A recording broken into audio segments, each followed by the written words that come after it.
Hey friends, how you doing there? Welcome back to Babel and Talmud. Today we're starting Daf Mem Gimel, Daf 43 of Masechta Nedarim, friends.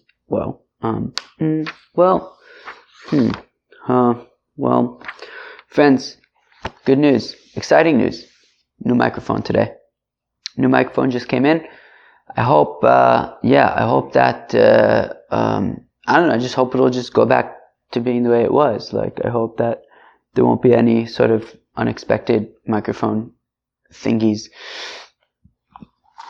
moving forward. It's the same exact mic, so I don't anticipate anything changing. I just hope that it kind of just becomes reliable, or is reliable. Anyways, there have been a few hiccups recently, so hopefully that won't happen anymore. Friends, today we're talking about Nedarim and stuff.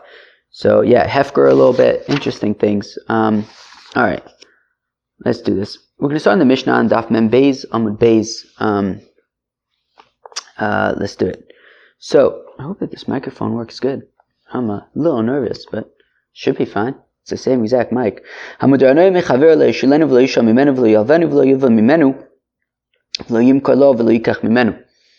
guys think?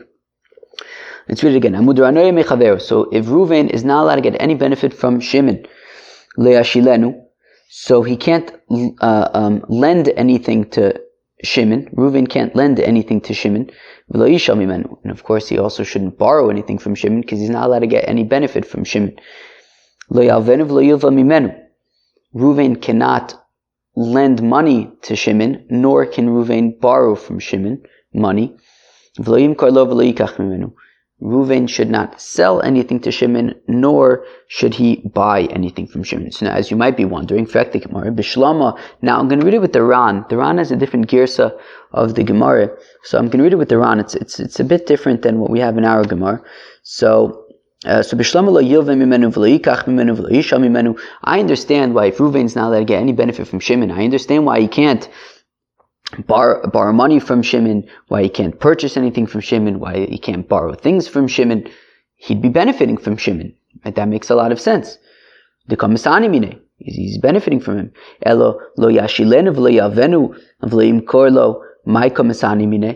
But why can't Reuven lend something to Shimon? Reuven's not benefiting from that. Why can't he lend Shimon money? Shimon's the beneficiary, not Reuven. So that's the Gemara. So I skipped 5 lines into the Gemara. Omer Rabbi Yossi Bar Chanine Kigon Shenadru Hanoya Zemizeh. So it says Rabbi Yossi Bar Chanine that here it's talking about where it's mutual. Reuven can't get benefit from Shimon, but Oichet Shimon can't get benefit from Reuven. And therefore that's why it works both ways. Reuven can't lend to Shimon, Shimon can't lend to Reuven. Whereas Abaye says that in a chinami, Abaye says theoretically Reuven should be able to lend to Shimon. So it's talking about where Reuven's not allowed to get benefit from Shimon, and theoretically Reuven should be able to lend to Shimon. However, we're concerned that if Reuven lends to Shimon, Shimon might lend to Reuven, and that's not allowed because then Reuven would be benefiting from Shimon. So Abaye is just making a gzeira. Says it's a gzeira. Okay, new Mishnah. Reuven says to Shimon, lend me your cow. Omalo, ain't a pnuya. Shimon says, my cow? It's not available. Omar konam sodai shani chorish ba le'olam. To which Reuven gets very, very upset, and he makes a vow, and he says, I will never plow my field with your cow. Ever. Oof. Wow, he must have been very, very upset. So if Reuven is a plower guy, he knows how to use a plow. Well, and he does, and he plows. He's a plowing fellow. So if Reuven is a plowing fellow, so then the neder, the vow, applies to him, and he can never plow his field with Shimon's cow, but other people can, right? Other people would be able to plow his field with Shimon's cow. Now, if he does not normally plow fields, well then nobody would be allowed to plow his field with Shimon's cow, because he says that I'm not gonna. Right? What does he say? that I'm never going to plow my field with your cow. So if he's the one who usually plows, so he's not allowed to ever plow the field with the cow. If he's normally not the one who plows the field, then, and other people usually plow his field for him, so nobody's allowed to plow the field. Alright. With that cow. What if Ruvain is not allowed to get benefit from Shimon? The thing is, Ruvain's starving.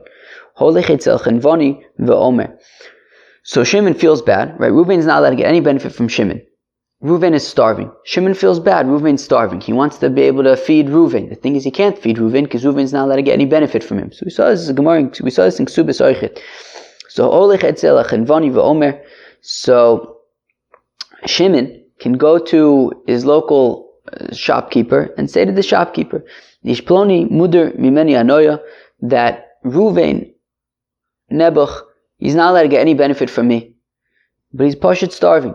What do I do?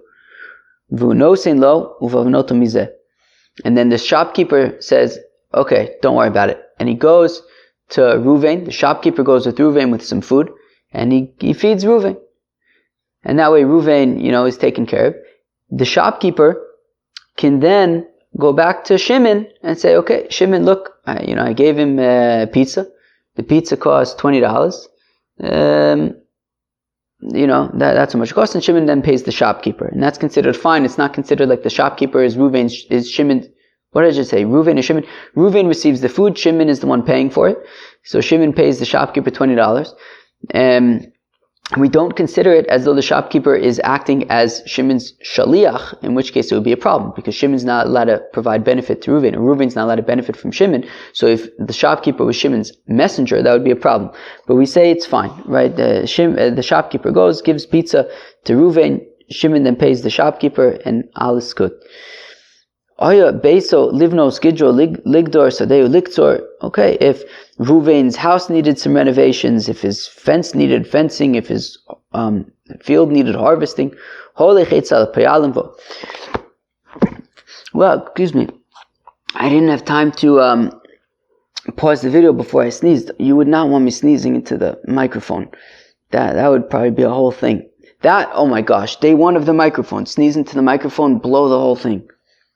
Alright, so Shimon goes to the workers and he says, Ishploni muder mimeni anoya. Look, Nebuch, Ruvain is not allowed to get any benefit from me. I don't know what to do. His fence needs fencing. So they can go and fence Ruvain's fence, and then go back to Shimon and say, okay, we did it, and then Shimon can pay them.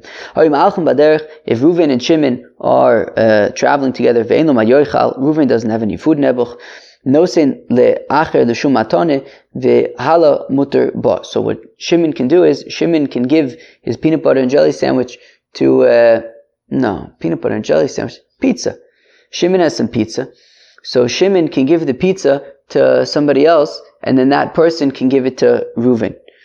Okay, and then Reuven can eat it. What if there's nobody else there? What if it's just Reuven and Shimon traveling together? So so Shimon can take his pizza and put it on a rock or on a fence, and Shimon can say,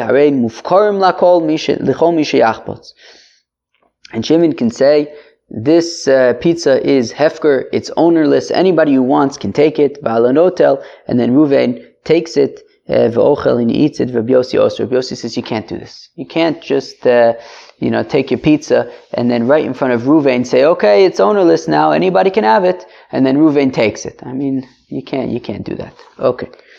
Now, says the Gemara, Rabbi Yochanan, my time with Rabbi Yossi. Okay, so says Rabbi Yochanan, what's pshat with Rabbi Yossi? Why does Rabbi Yossi say that he can't do this? That he can't just take his pizza, say it's ownerless, and then Reuven can chap it on? So, kasav hefker kimatone. So says Rabbi Yochanan explains Rabbi Yossi, that Rabbi Yossi holds that making something ownerless is basically like giving something as a gift, right? That if Shimon says that this pizza is ownerless, Reuven then comes and takes it, so that's basically the equivalent of Shimon giving Reuven a gift.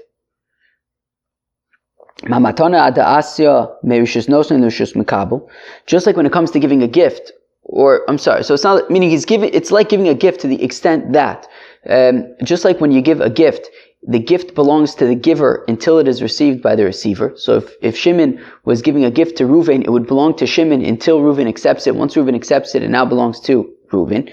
So hefker, so oichit, when it comes to hefker, when it comes to saying that this pizza is ownerless, so here too, it's considered to be in Shimon's possession until Reuven chaps it around. So therefore, when there's a bird outside, it's making noise, but I don't mind the noise of birds. That's what's called chirping, and that's acceptable to me. I keep that in mind. If ever you're outside my house in Nachlaot, I don't mind if you chirp. Okay. Anyways, so therefore, when Shimon takes his pizza and says that it's ownerless, it's still considered in his possession until Reuven takes it. Once Reuven takes it, so then it's no longer. So then at that point, it's no longer considered in Shimon's possession.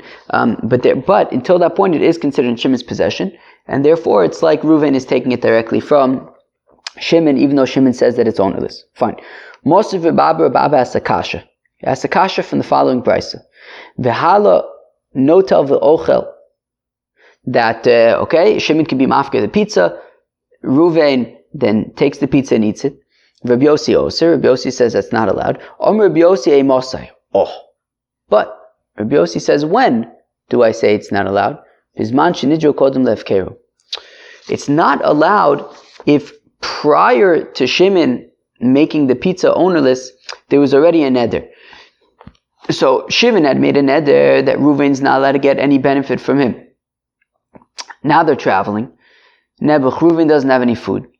Shimon says, you know what, I'm just going to make this pizza ownerless, and then Reuven can have it. So that doesn't work, right? If prior to making the pizza ownerless, Reuven was already not allowed to get benefit from him, this ploy doesn't work.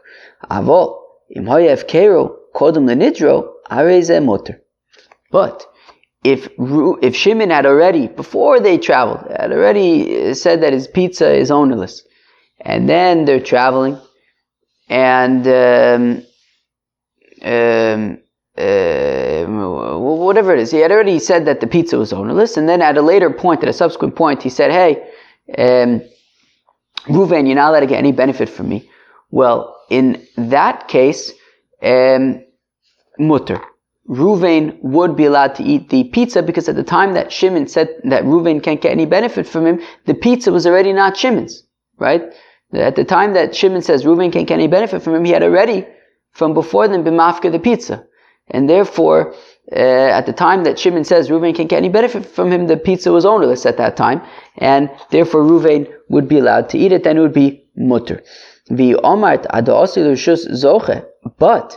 if you explain that according to Rabbi Yossi, when a fellow makes something hefker, makes something ownerless, it is still considered to be in his possession until the receiver receives it, until the person who takes it. Well, in that case, even in a situation where Shimon made the pizza ownerless prior, and therefore at the time that Shimon says that Reuven can't get any benefit from him, the pizza was already ownerless. Even so, it's still considered in Shimon's possession until Reuven takes it. And if that's the case, even when Shimon subsequently says that Reuven can't get any benefit from him, and Reuven then takes this pizza, which was already declared ownerless from beforehand, still it's considered that Reuven is taking it from Shimon's property, from Shimon's possession, and therefore it should not be allowed. Right? I'm going to read that again. And if you're going to say that the pizza belongs to Shimon until Reuven takes it, so Mali Nidro Kodem Lefkeru, who cares if the vow was prior to the declaration of Hefker? Mali Hefker Kodem Lenidro. What's the difference if the declaration of Hefker was prior to the vow? Either way, at the time that Reuven takes it, he's taking it from Shimon's possession, and it should not be allowed. Shanila, Rabbi Abba answers his own question. Kol anoder ein daito alma shehifkir. That when a person makes a neder, he does not include that which he made hefker. So therefore, even though, yes, when Rabbi Yochanan would say that, according to Rabbi Yossi, when a person makes something hefker, it's still in the possession of the mafkir, in this case Shimon, until Reuven takes it. The thing is, in a situation like this, where Shimon had already said that this pizza is ownerless. Subsequently, Shimon says Reuven can't get any benefit from him. Well, when Shimon says that Reuven can't get any benefit from him, he's not including this pizza that he had already said is ownerless. So even though, yes, technically, when Shimon makes something hefker, it's still in his possession until somebody takes it, in this case, Reuven. But in this case, there's an added sort of detail over here, an added piece of the puzzle, which is that later Shimon then said Reuven can't get any benefit from him. But when Shimon says that Reuven can't get any benefit from him, he doesn't have in mind, he's not including that Shimon can't eat this pizza, that Reuven can't eat this pizza, because the pizza had already made ownerless prior.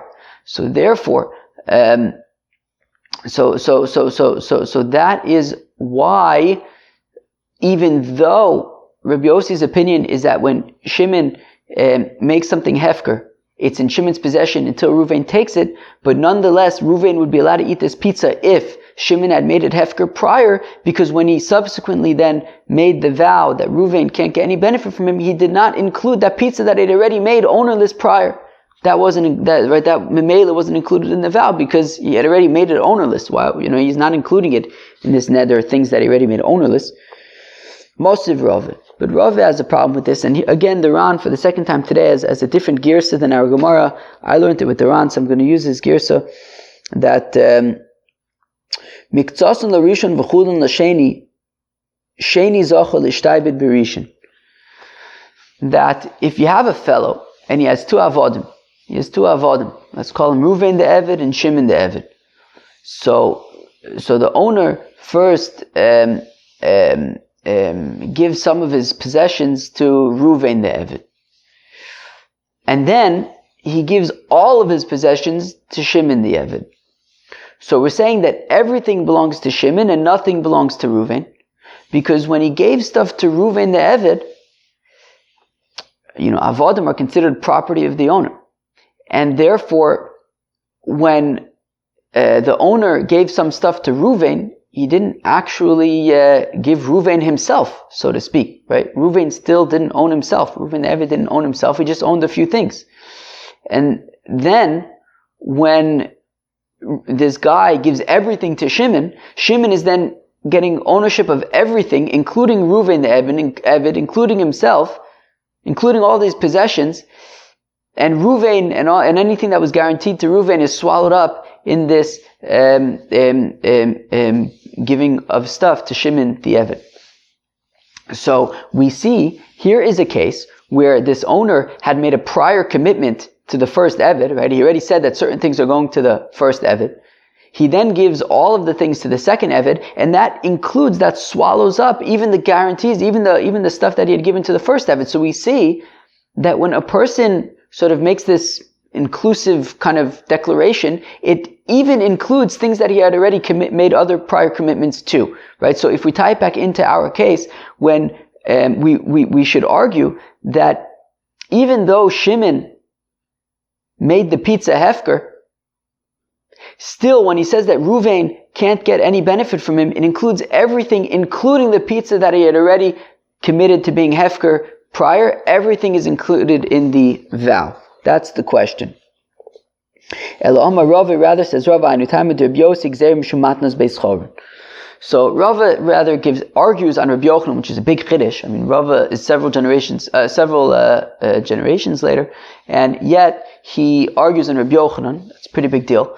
But Rava argues on Rabbi Yochanan and says that the reason for Rabbi Yossi is just out of concern. So meaning, really, according to Rabbi Yossi, argues Rava, when a person is mafkir something and makes something hefker, it no longer belongs to him. However, we're concerned about people being tricky, people being dishonest. This being a complete hoax, a complete ploy. We're concerned that Shimon really is only making the pizza ownerless so that Reuven can eat it. Reuven's not allowed to get any benefit from Shimon. Shimon is really only making this pizza ownerless so that Reuven can eat it. That's not really considered making something ownerless. And he says, "Kematnas Beis Choron," like the gift of Beis Choron. What's the gift of Beis Choron? The gift of Beis Choron is a mishnah that we're going to see in a few days. That there was a fellow, and the fellow is making a chasana. Now the thing is, this fellow said that his father's not allowed to get any benefit from him. Father's not allowed to get any benefit from him.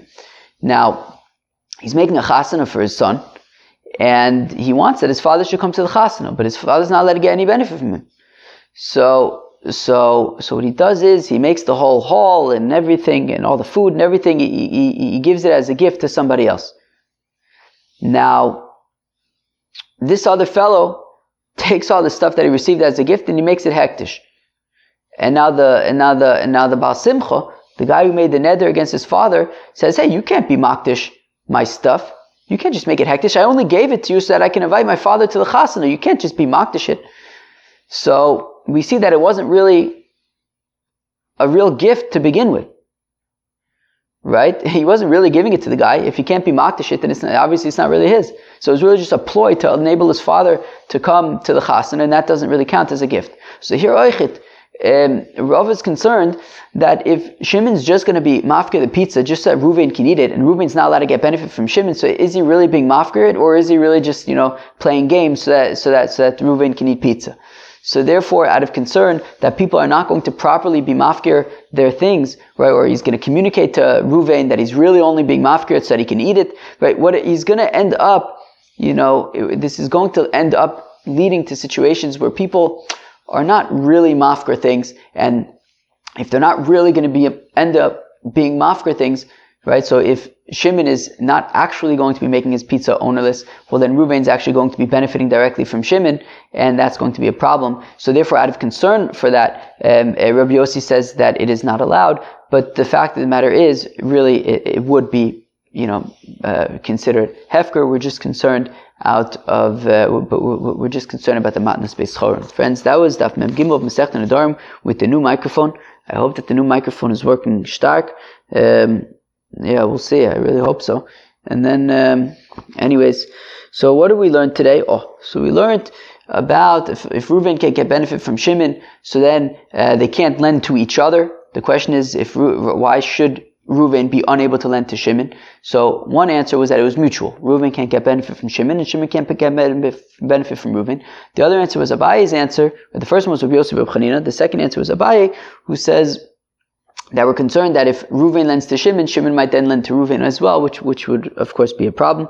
We learned a Mishnah about different ways that if Reuven can get benefit from Shimon, different ways that Shimon can nonetheless help him out, right? He can go to a shopkeeper and say, feed Reuven, and then the shopkeeper goes to Shimon and he pays him back, right? Different things. And we talked about if they're traveling together, Shimon could be mafkir some pizza for Reuven, but Rabbi Yossi argues and says he cannot. We saw Rabbi Yochanan's opinion. Tomorrow we're going to see Rish Lakish's opinion. But we saw Rabbi Yochanan's opinion that Rabbi Yossi holds that just like a gift is in the possession of the giver until the receiver receives it, so also when it comes to hefker, something is considered in the property of the mafkir until the zoicha, until the fellow who takes it, and that's why Rabbi Yossi says it's not allowed. Rava argued and said that no, the reason is actually it is properly hefker and it does not belong to Shimon. However, we're concerned that maybe he's not really going to make the thing hefker, in which case Reuven would just be benefiting directly from Shimon, which of course would not be allowed. Friends, that was Daf Mem Gimel of Masechta Nedarim with the new microphone. I hope you enjoyed. Peace out.